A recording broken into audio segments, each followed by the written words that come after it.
Assalamualaikum warahmatullahi wabarakatuh. Saya Putri Okta Adianingsi, BP009. Saya mewakili kelompok 2 dari program studi budidaya tanaman pangan. Saya akan menjelaskan tentang anatomi tumbuhan. Anatomi berasal dari bahasa Yunani, yaitu anatomia, yang artinya memotong. Sehingga anatomia dalam arti luas yaitu cabang ilmu biologi yang mempelajari tentang struktur ataupun penyusun bagian dalam dari tubuh tumbuhan. Anatomi tumbuhan meliputi dari jaringan-jaringan tubuh tumbuhan. Jaringan ini dibagi menjadi 5. Yang pertama jaringan pelindung, yang kedua jaringan pengangkut, yang ketiga penyokong, yang keempat dasar, dan yang kelima meristem. Nah, jaringan pelindung dibagi menjadi 2, yaitu epidermis dan jaringan gabus. Jaringan epidermis adalah jaringan yang paling luar dari tubuh tumbuhan. Jaringan ini biasanya menutupi seluruh tubuh tumbuhan, baik akar, batang, maupun daun. Jaringan ini terdiri dari selapis sel yang berbentuk pipih dan rapat. Jaringan ini berfungsi untuk melindungi jaringan-jaringan yang ada di bawahnya.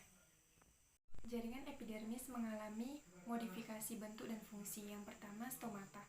Stomata pada umumnya terletak di bawah daun. Stomata disebut juga dengan mulut daun yang berfungsi sebagai tempat pertukaran gas pada tumbuhan. Yang kedua, lentisel. Sama halnya dengan stomata, lentisel juga berfungsi sebagai tempat pertukaran gas pada tumbuhan. Lentisel terletak di epidermis batang. Lentisel terbentuk akibat epidermis batang yang pecah akibat batang mengalami pertumbuhan sekunder. Ketiga, trikoma. Trikoma merupakan rambut-rambut halus yang ada di lapisan epidermis. Trikoma berfungsi sebagai sel sekret ataupun non-sekret yang dapat melindungi tubuh tumbuhan. Berdasarkan ada atau tidaknya fungsi sekresi, trikoma dibagi menjadi 2, yaitu trikoma glandula dan trikoma non-glandula. Trikoma glandula adalah trikoma yang memiliki sekret dan memiliki fungsi sekresi, sementara trikoma non-glandula adalah trikoma yang tidak memiliki sekret dan tidak memiliki fungsi sekresi. Sementara dilihat dari jumlah sel penyusunnya, trikoma dibagi menjadi 2, yaitu uniseluler dan multiseluler. Uniseluler artinya trikoma tersebut pada umumnya tidak bercabang, sementara multiseluler, trikoma tersebut umumnya bercabang banyak seperti pohon. Yang keempat, rambut akar, yaitu penjuluran-penjuluran yang halus yang keluar dari lapisan epidermis akar. Fungsi dari rambut akar ini yaitu untuk memperluas wilayah penyerapan air dan mineral. Jaringan pelindung kedua yaitu jaringan gabus. Jaringan gabus berasal dari Cambium gabus. Ketika tumbuhan mengalami pertumbuhan sekunder, maka diameter dari batang tersebut akan semakin meningkat. Ciri-ciri dari jaringan gabus ini, sel-selnya tersusun atas sel hidup, kemudian mati, kemudian sel-selnya rapat, penebalan dengan zat suberin. Fungsi dari jaringan gabus ini yaitu untuk menggantikan jaringan epidermis sebagai pelindung jaringan-jaringan yang ada di bawahnya. Bagian dari jaringan gabus terdiri dari 2, yaitu yang pertama veloderm dan velem. Veloderm ini merupakan jaringan gabus yang tumbuh ke arah dalam, sedangkan velem adalah jaringan gabus yang tumbuh ke arah luar. Kedua adalah jaringan pengangkut. Jaringan pengangkut ini adalah jaringan yang berperan dalam proses pengangkutan senyawa kimia yang ada di dalam tubuh tumbuhan. Jaringan pengangkut ini dibagi menjadi 2, yaitu xilem dan floem. Xilem disebut juga dengan pembuluh kayu. Xilem berfungsi untuk mengangkut air dan hara mineral di dalam tanah. Sedangkan floem disebut juga dengan pembuluh tapis, yaitu berfungsi untuk mengangkut hasil fotosintesis yang berlangsung di daun.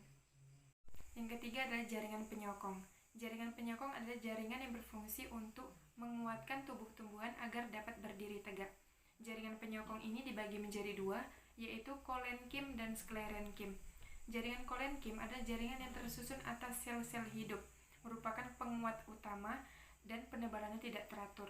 Sedangkan sklerenkim adalah jaringan penguat yang terdiri dari serabut sklerenkim dan sel batu serta penebalan oleh zat lignin. Jaringan dasar atau jaringan parenkim, yaitu jaringan yang mengisi ruang antar jaringan. Jaringan parenkim ini dibagi menjadi beberapa jenis. Yang pertama yaitu parenkim di daun, yang berfungsi untuk tempat proses berlangsungnya fotosintesis. Yang kedua yaitu parenkim asimilasi atau klorenkim, yaitu parenkim yang memiliki klorofil sebagai proses fotosintesis. Yang ketiga adalah parenkim korteks, yaitu terletak di bawah epidermis. Biasanya korteks ini terdiri dari sel yang berdinding tipis dan adanya ruang antar sel yang cukup berkembang. Yang keempat adalah parenkim endodermis, yaitu parenkim yang terdiri dari sel-sel yang rapat tanpa adanya ruang antar sel. Yang kelima yaitu parenkim udara. Parenkim udara adalah parenkim yang dapat menyimpan udara karena memiliki ruang antar sel yang besar. Keenam adalah parenkim empulur. Empulur merupakan bagian terdalam dari batang tumbuhan. Empulur berupa jaringan yang lunak agak kering, terkadang berongga. Yang ketujuh yaitu parenkim pengangkut, yaitu parenkim yang berfungsi sebagai alat pengangkut yang menghubungkan bagian-bagian luar jaringan dan jaringan-jaringan yang bagian dalam. Contohnya xilem dan floem. Yang kelima yaitu jaringan meristem. Jaringan meristem adalah jaringan yang sel-selnya aktif membelah. Jaringan meristem dibagi menjadi 3 berdasarkan asalnya. Yang pertama promeristem, yang kedua meristem primer, yang ketiga meristem sekunder.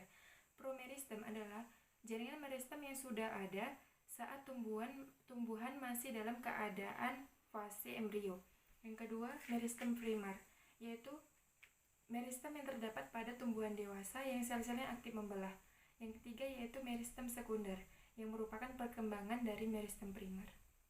Selain itu, jaringan meristem juga dibagi 3 berdasarkan letaknya. Yang pertama meristem apikal, yang kedua meristem lateral, yang ketiga meristem interkalar.